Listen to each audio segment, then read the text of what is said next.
दुनिया भर में लाखों मुसलमान वक्फ बोर्ड को जमीन, पैसा समेत कई चीजें दान करते हैं।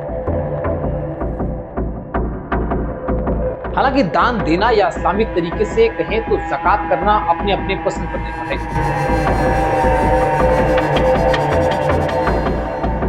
आपको यकीन दिलाते हुए चाहे जितनी कुर्बानी देनी पड़ेगी, लेकिन नेक इरादों के पीछे एक बढ़ता हुआ विवाद सुर्खियां बन रहा है। उसका कानून मोदी इसलिए लाए हैं या कानून बनाना चाहती हैं इस बिल के जरिए कि मुसलमानों से मस्जिदों को छीन लिया जाए। चाहे जितनी लड़ाई लड़नी पड़ेगी, लेकिन वक्त के ऊपर ये बिल लाकर वो देश के खिलाफ और देश के इंसानों और अक़लियतों के खिलाफ काम कर रहे। वक्फ की जमीनों को सरकार के हवाले नहीं होने देंगे। तो वक्फ बोर्ड के साथ वास्तव में क्या चल रहा है? क्या सरकार मुसलमानों पर जुल्म कर रही है? क्या इस बिल के जरिए मुसलमानों की आस्था पर हमला किया जा रहा है? आप सभी को अंशुमान का अभिवादन। भारत में मुस्लिम पर्सनल लॉ बोर्ड बिल में संशोधन को लेकर सियासी घमासान मचा हुआ है। जंतर मंतर पर इसके विरोध के लिए देश भर के राजनीतिक दलों के नेता शामिल हुए। मुसलमानों का कहना है कि बीजेपी सरकार उनके धार्मिक मामलों में दखलंदाजी कर रही है। वहीं सरकार का कहना है कि वो वक्फ में संशोधन के जरिए मुसलमानों के साथ इंसाफ करना चाहती है। दरअसल ये विवाद उस समय बढ़ गया जब एक सवाल के जवाब में 9 दिसंबर 2024 को अल्पसंख्यक मामलों के मंत्री किरण रिजिजू ने संसद में बयान दिया। उन्होंने कहा कि देश में 994 संपत्तियों पर वक्फ बोर्ड द्वारा कब्जे की सूचना मिली है। इसमें तमिलनाडु, आंध्र प्रदेश, पंजाब, उत्तराखंड, जम्मू कश्मीर राज्यों में प्रॉपर्टी कब्जा की गई है। माना जाता है कि तत्कालीन अल्पसंख्यक मंत्री के इस बयान के बाद ही वक्फ बोर्ड में बदलाव की पटकथा लिखनी शुरू हुई थी। लेकिन जिन नए कानूनों को लेकर जद्दोजहद हो रही है वो है क्या? इनमें 4 प्रमुख बदलाव हैं। पुराने कानून में अगर धार्मिक भरोसे के तहत वक्फ बोर्ड किसी प्रॉपर्टी पर दावा करता है तो इसके लिए पर्सनल लॉ बोर्ड के ट्रिब्यूनल में ही अपील की जाएगी, यानी कि दूसरे कोर्ट में अपील नहीं की जा सकती। नए कानून में अगर वक्फ बोर्ड किसी प्रॉपर्टी पर दावा करता है तो पीड़ित पक्ष रेवेन्यू कोर्ट, सिविल कोर्ट या हाई कोर्ट में अपील कर सकेगा। पुराने कानून में वक्फ बोर्ड से जुड़े मामले पर ट्रिब्यूनल का फैसला अंतिम होगा। इस फैसले के खिलाफ कोर्ट नहीं जा सकते। वहीं नए कानून में वक्फ बोर्ड के फैसले के खिलाफ हाई कोर्ट में अपील करने का अधिकार रहेगा। पुराने कानून में अगर किसी जमीन पर मस्जिद हो या उसका इस्तेमाल इस्लामिक मिशन के लिए किया जाए तो वो प्रॉपर्टी अपने आप ही वक्फ की हो जाएगी।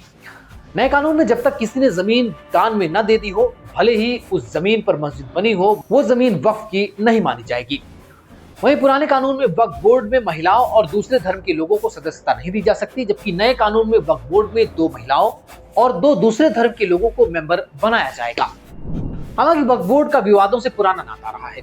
वक्फ की संपत्तियों को लेकर आए दिन कुछ न कुछ खबरें सुनने को मिलती रही है। यह अलग बात है कि वक्फ की कई संपत्तियां विवादों के घेरे में हैं।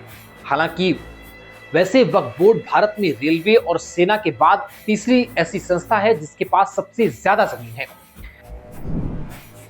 रेलवे के पास 33 लाख एकड़ जमीन है। सेना यानी रक्षा मंत्रालय के पास 17 लाख एकड़ जमीन है। वक्फ बोर्ड के पास 9.4 लाख एकड़ जमीन है। वक्फ बोर्ड के पास 8,72,000 करोड़ की अचल संपत्ति, 16,000 करोड़ की चल संपत्ति है। वक्फ की सालाना आमदनी 200 करोड़ रुपए है। लेकिन वक्फ से जुड़े विवादों का सिलसिला भी काफी पेचीदा है। इतनी संपत्ति होने के बावजूद वक्फ बोर्ड के साथ विवादों की भरमार है।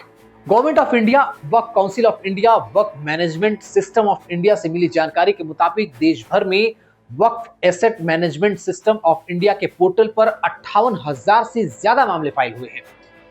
इनमें 12,000 से ज्यादा केस अलग अलग प्रदेशों में वक्फ बोर्ड में पेंडिंग है।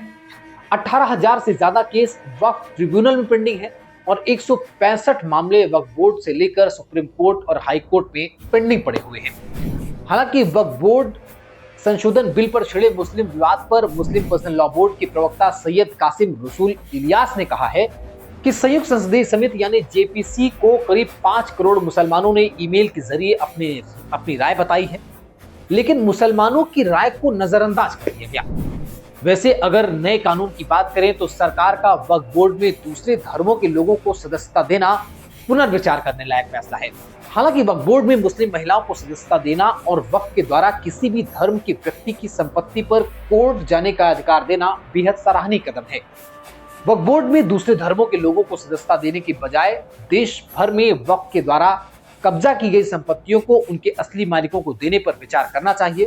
खैर, उर्दू के मशहूर शायर डॉक्टर राहत इंदौरी का शेर है, न किसी राहबर न रह गुजर से निकलेगा, हमारे पांव का कांटा हम ही से निकलेगा। इसी गली में कुछ बूढ़े फकीर गाते हैं, तलाश कीजिए खजाना यहीं से निकलेगा। अगर आपको मेरी बात पसंद आई हो तो आप मेरे पेज से जुड़ सकते हैं, वरना कोई बात नहीं, फिर मिलेंगे। बहुत बहुत शुक्रिया।